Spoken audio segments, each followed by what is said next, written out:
오늘 주시는 하나님의 말씀은 이사야서 5장 1절에서 17절까지 말씀입니다.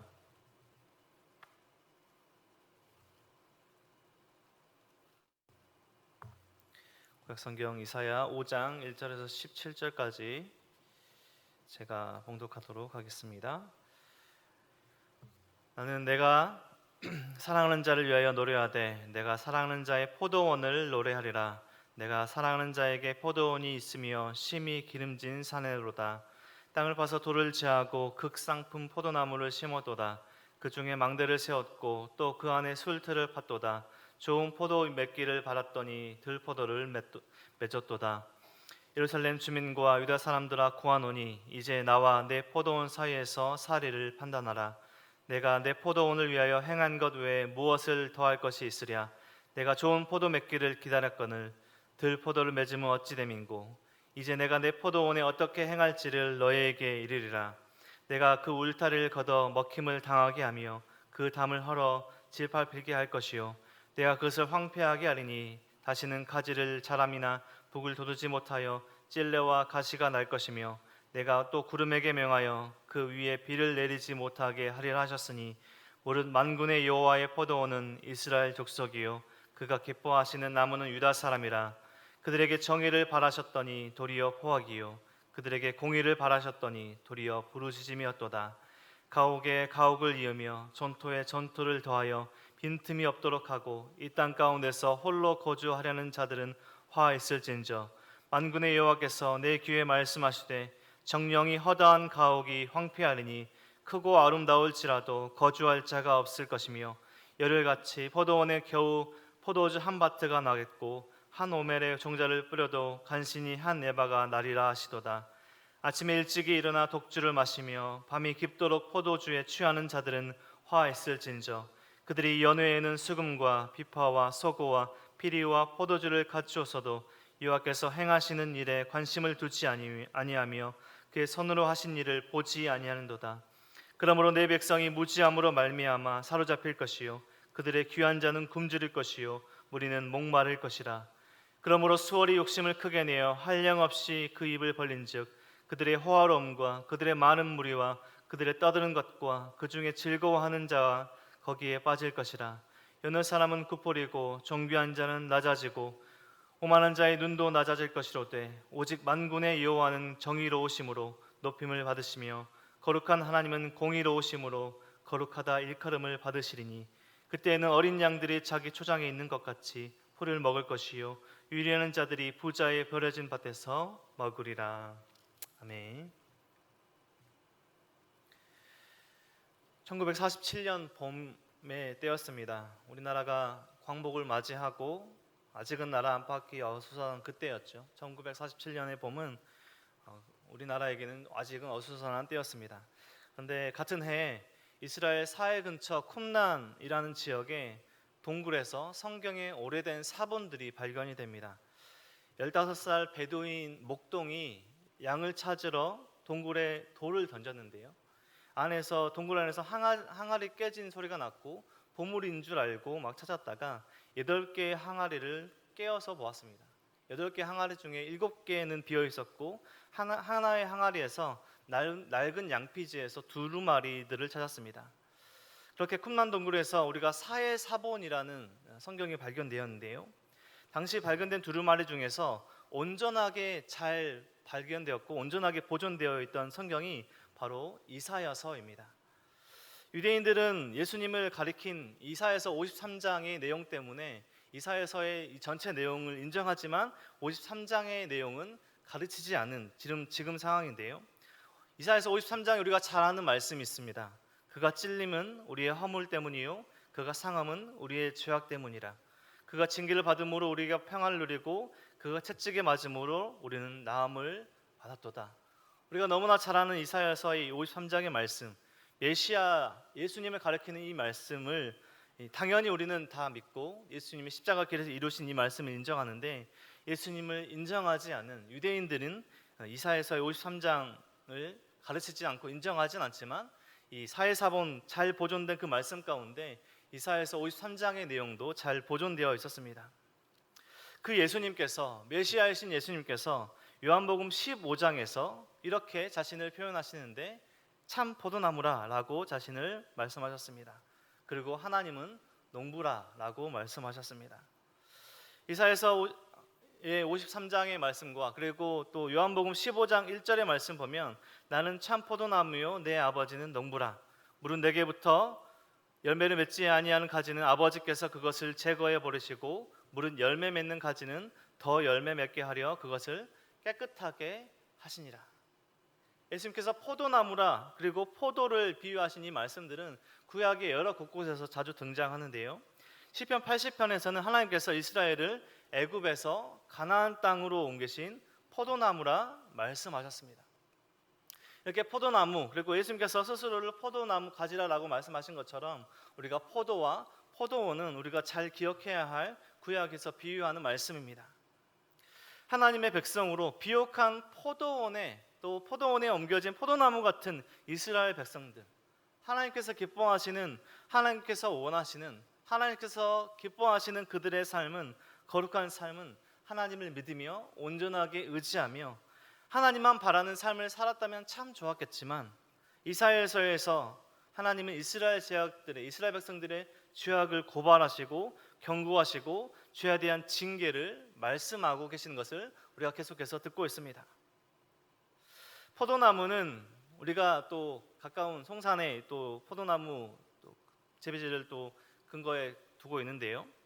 포도나무는 무더위를 잘 견디고 척박한 광야 지역이나 경사진 산지에서도 잘 자라는 특징을 가지고 있습니다. 이스라엘 땅, 특별히 또 가나안 땅에 무덥고 건조한 기후나 또 산악 지역에서도 식물이 잘 자라지 못하는 환경 가운데서도 잘 자라고 있는 그런 참 힘든 조건에서도 잘 자라는 식물 중에 하나입니다. 하나님께서 택한 이스라엘 백성들이 참 포도나무의 삶을 살았다면 참 좋았겠지만 계속해서 이사야서를 통해서 보는 그리고 우리가 앞에서 또 선지서를 통해서 열왕기하를 통해서 말씀을 통해서 살펴보고 있는 이스라엘 백성들의 삶의 모습은 참 포도나무의 삶이 아니라 들포도나무의 삶입니다. 농부에게서 베어져서 버림받고 불에 태워질 들포도나무의 삶을 이스라엘 백성들이 살고 있습니다. 하나님을 배반하고 열매 맺지 못하는 이스라엘 백성들의 삶의 모습은 쓴맛의 들포도를 맺는 들포도나무가 되어버린 삶의 모습이라 계속해서 말씀하고 있습니다. 부모님들마다 다르겠지만 저마다 자녀들에게 기대하는 모습들은 다르겠지만 자녀에게 기대하는 모습들이 있죠. 바라는 모습들이 있습니다. 부모로서 자신들이 부모로서의 마음에 기대에 부응하지 못하더라도 자녀를 사랑하고 품어주고 양육하는 모습, 그 기대에 다 미치지 못하더라도 자녀를 사랑하는 모습이 당연히 부모로서의 기대되는 모습일 것입니다. 하지만 자녀가 죄를 지었을 때, 자녀가 도둑질하고 마약을 하고 살인을 하고 죄를 지었을 때 자녀의 죄를 덮어두고 그냥 두는 것, 죄를 모른 척하는 것이 부모로서의 올바른 자녀를 사랑하는 모습일까요? 결코 그렇지 않을 것입니다. 이스라엘이 죄를 지었을 때, 하나님을 배반했을 때, 우상을 섬기고 거룩한 삶이 아니라 패역한 삶을 살아갈 때 하나님은 그것을 바로 즉시 징계하거나 죽이거나 벌하지 않으셨습니다. 하나님께서 친히 애굽에서 가나안 땅으로 옮기신 포도나무 같은 이스라엘 백성들이 농부의 기대처럼 참 포도나무, 참 포도 열매 맺기를 기대하시며 계속해서 경고하시고 선지자를 통해서 말씀을 주시면서 계속해서 경고하시고 돌아오길 기다리셨습니다. 오래 참으셨습니다. 하지만 결국에 죄를 도말하시고자, 죄를 벌하시고자 하나님은 북이스라엘을 또 남유다를 주변 열강들을 지팡이 삼으셔서 울타리를 여시고 이스라엘의 죄를 벌하십니다. 이스라엘의 죄를 벌하시는 것이 거룩한 삶을 살도록 돌아오도록 하신 것이 하나님의 사랑을 보이신 것이죠. 북이스라엘이 멸망했을 때, 또 남유다가 멸망했을 때 이스라엘 백성들을 자신의 지은 죄를 다 잊어버리고 하나님을 원망했을지도 모릅니다. 왜 성전이 있는 이스라엘이, 예루살렘이 멸망했습니까? 하나님 백성이란 우리들이 왜 하나님께 버림받은 것처럼 우리가 지금 여기에서 노예의 삶을 살고 있고 왜 우리가 멸망했습니까? 왜 하나님 우리를 지켜주시지 않으셨습니까? 이렇게 하나님을 원망하고 하나님께 불평과 또한 그런 마음들을 토로했을 것 같습니다. 하지만 하나님께서 이렇게 말씀하셨습니다. 너희들은 나의 백성의 삶을, 거룩한 삶을 살지 않았다. 거룩하게 살아야 했지만 우상을 섬기고 탐욕하고 교만하고 술 취하고 방탕한 삶을 살아서 내 백성이라 하는 삶을 살았다. 계속해서 내가 돌아오라, 나의 울타리 안으로 돌아오라 말했지만 너희들은 내 말을 듣지 않았다. 귀를 닫아버렸다. 포도밭에 농부가 포도나무를 심고 기다리는 것은 참 포도 열매일 텐데 이스라엘 백성들의 삶은 참 포도나무 열매가 아니라 들포도가 열리는 삶을 살았습니다. 지금 너희가 망하는 것이 살 길이다. 포도원이 황무지가 되는 것이 살 길이다. 이렇게 말씀하시는 것이 오늘 본문 포도원의 노래입니다. 오늘 1절은 이렇게 시작합니다. 나는 내가 사랑하는 자를 위하여 노래하되 내가 사랑하는 자의 포도원을 노래하리라. 내가 사랑하는 자에게 포도원이 있으며 심히 기름진 산으로다. 2절 말씀이 이렇게 이어집니다. 땅을 파서 돌을 제하고 극상품 포도나무를 심었도다. 그 중에 망대를 세웠고 또 그 안에 솔들을 팠도다. 좋은 포도 열매를 발았더니 들포도를 맺었도다. 하나님께서 친히 옮기신 포도나무 같은 이스라엘 백성들이 참 포도 열매를 맺었어야 될 텐데 들포도를 맺고 있는 안타까운 상황입니다. 지금 이런 모든 맥락들은 우리가 이스라엘서를 통해서 살펴보고 있고 이스라엘의 죄악들은 낱낱이 하나님께서 고발하고 계십니다. 3절 말씀에 예루살렘 주민과 유다 사람들아 구하노니 이제 나와 내 포도 사이에서 사리를 판단하라. 내가 내 포도원을 위하여 행한 것 외에 무엇을 더할 것이 있으랴. 내가 좋은 포도 맺기를 기다렸거늘 들포도를 맺음은 어찌 됨인고. 하나님께서 기대하셨던 이스라엘 백성들의 하나님의 백성의 삶을 기대하셨던 모습들이 있습니다. 하지만 그들의 삶은 포도 열매, 좋은 포도 열매, 극상품에 되는 포도나무 열매였지만 그들이 맺고 있는 것은 쓴맛, 먹을 수 없는 들포도 열매를 맺고 있었다는 것입니다. 그래서 결국에는 하나님께서 어떻게 하신가요? 울타리를 열고 성문을 열어서 이 모든 것들을 멸망하게, 예루살렘을, 결국에는 북이스라엘을, 남유다를 멸망토록 하신다는 것입니다. 5절 말씀에 이제 내가 내 포도원에 어떻게 행할지를 너에게 이르리라. 내가 그 울타리를 걷어 먹힘을 당하게 하며 그 담을 헐어 짓밟히게 할 것이요 내가 그것을 황폐하게 하리니 다시는 가지를 자름이나 북을 돋우지 못하여 찔레와 가시가 날 것이며 내가 내 또 구름에게 명하여 그 위에 비를 내리지 못하게 하리라. 결국에는 그 포도원이 지금 황무지가 되는 것은 하나님의 일하심, 지팡이를 삼으셔서 주변의 열강들을 삼으셔서 이스라엘을 망하게 하시는 그 결국 죄를 징계하는 모습에 이르게 했다는 것입니다. 7절 말씀에 공의와 정의라는 단어가 나옵니다. 무릇 만군의 여호와의 포도원은 이스라엘 족속이요 그가 기뻐하시는 나무는 유다 사람이라. 그들에게 정의를 바라셨더니 도리어 포악이요 그들에게 공의를 바라셨더니 도리어 부르짖음이었더라. 하나님께서 정의와 공의를 이스라엘 백성들에게 바라셨습니다. 하지만 이스라엘 백성들의 삶은 포악이고 탐욕이고 술 취한 자의 삶 모습을 살아가고 있고 하나님께서 바라셨던 그런 공의와 정의가 전혀 일어나지 않는 그 삶에서 하나님의 백성의 모습이, 거룩한 삶의 백성의 모습이 전혀 드러나지 않는 우상을 섬기는, 하나님을 배역하고 패역한 삶을 살아가고 있다는 것입니다. 어떤 삶의 모습이 그렇게 화를 당할까요? 어떤 삶의 모습이 하나님께서 공의와 정의를 바라신 모습이 아니라 포악과 부르짖음의 삶일까요? 8절부터 12절 말씀에 보면 이러한 삶에 화를 내리신다는 모습들이 나와 있습니다. 두 가지의 삶의 모습인데요. 첫 번째는 탐욕의 삶입니다. 욕심의 삶입니다. 8절 말씀에 가옥에 가옥을 이으며 전토에 전토를 더하여 빈틈이 없도록 하고 이 땅 가운데서 홀로 거주하려는 자들은 화 있을진저. 여기에 두 가지 화가 나오는데요. 4개의 말씀에 보면 희년에 구입한 땅을 돌려주라는 말씀이 있습니다. 이 땅의 모든, 우리 땅도 마찬가지지만 가나안 땅도 마찬가지로 토지의 이 땅의 주인은 하나님이십니다. 힘 있는 자들이 더 많이 축적함으로, 탐욕을 부림으로 더 많이 축적함으로 힘없는 사람들을 그 땅에서 쫓아내는 것. 하나님께서는 강제로 쫓아내어서 취득한 이 탐욕적인 삶의 모습, 그들의 기대대로 이익을 얻지 못하도록 하십니다. 9절 말씀에 만군의 여호와께서 내게 말씀하시되 정령이 허다한 가옥이 황폐하리니 크고 아름다울지라도 거주할 자가 없을 것이며 열흘길이 포도원에 겨우 한 바트가 나겠고 한 호멜에 종자를 뿌려도 간신히 한 에바가 나리라 하시도다. 탐욕한 자의 삶, 욕심 있는 삶의 모습, 하나님께서 그들의 기대대로 이익을 못하게 하는 그런 삶을 살아가게 되는 첫 번째 화를 당하게 되는 사람입니다. 두 번째, 하나님께서 패역한 삶이라 말하는 두 번째 모습은 포도주에 취하는, 세상에 취하는 삶의 모습입니다. 11절 말씀에 보면 아침에 일찍이 일어나 독주를 마시며 밤이 깊도록 포도주에 취하는 자들은 화했을진저 그들이 연회에는 수금과 비파와 소고와 피리와 포도주를 갖추었어도 여호와께서 행하시는 일에 관심을 두지 아니하며 그의 손으로 하신 일을 보지 아니하는도다. 포도주에 취해, 세상에 취해 하나님의 일에 관심을 두지 않은 사람들에게 화 있을진저 라고 경고하십니다.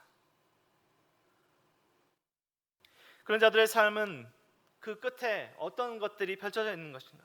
삶의 목마름이고 탐욕의 벌은 그것을 삼키는 수월의 욕심이라 라고 말씀합니다. 두 가지의 삶의 모습 가운데 13절과 또 그 이후의 말씀을 보면 그 끝에 하나님께서 벌하시는 말씀이 나오는데요. 그러므로 내 백성이 무지함으로 말미암아 사로잡힐 것이요 그들의 귀한 자는 굶주릴 것이요 무리는 목마를 것이라. 그러므로 수월의 욕심을 크게 내어 한량없이 그 입을 벌린즉 그들의 호화로움과 그들의 많은 무리와 그들의 떠드는 것과 그 중에 즐거워하는 자가 거기에 빠질 것이라. 탐욕의 끝은, 하나님께서 말씀하신 술 취함의 그 끝은 하나님께서 말씀하신 이 벌이 내려질 것이라 말씀하십니다. 목마름이고 굶주림이고 수월의 욕심에 빠지는 그 끝에 하나님께서 주신 벌이 내려지는 것입니다. 우리는 어떤 삶의 모습, 어떤 열매를 맺으며 살아가고 있습니까? 오늘 말씀에 보면 나만 생각하는 욕심은 탐욕이고 하나님께서 화했을진저라고 하는 말씀하시는 그런 말씀입니다.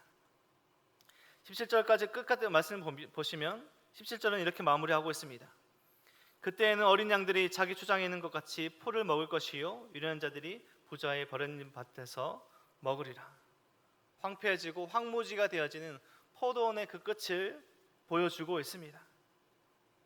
오늘 말씀의 내용은 여기까지인데요. 우리가 이 말씀을 보면서 우리 삶에 어떻게 적용시키며 어떤 말씀을 통해 말씀을 붙들어야 할까요?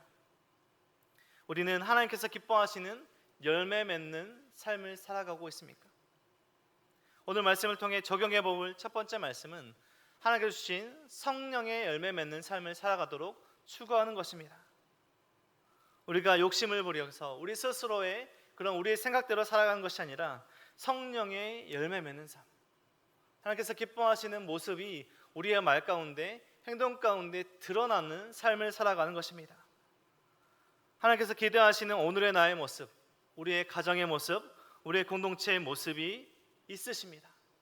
완벽함을 바라고 완전함을 바라고 온전함, 하나님께서 기대하시지만 그것을 다 하지 못하더라도 다 이해하시고 품어주실 모습입니다. 하나님께서는 우리가 연약하다는 것, 완전하지 못하다는 것을 너무나 잘 알고 있습니다. 하지만 말씀을 통해서 깨닫게 하시는 그 은혜대로 거룩한 삶을 살려고 애쓰는 모습, 그렇게 하나님께서 주신 말씀대로 살려고 하는 그 마음의 삶의 태도가 우리가 결국에는 성령의 열매 맺도록 이어지게 하는 삶일 것입니다. 그리고 두 번째는 공동체적으로, 공동체가 함께 거룩한 삶을 공동체로 세워가는 공동체가 되는 것입니다. 우리가 혼자서는, 우리가 각계 전투로는 우리의 이 땅 가운데 죄악들을 물리치며 우리가 온전히 서 있을 수 없습니다.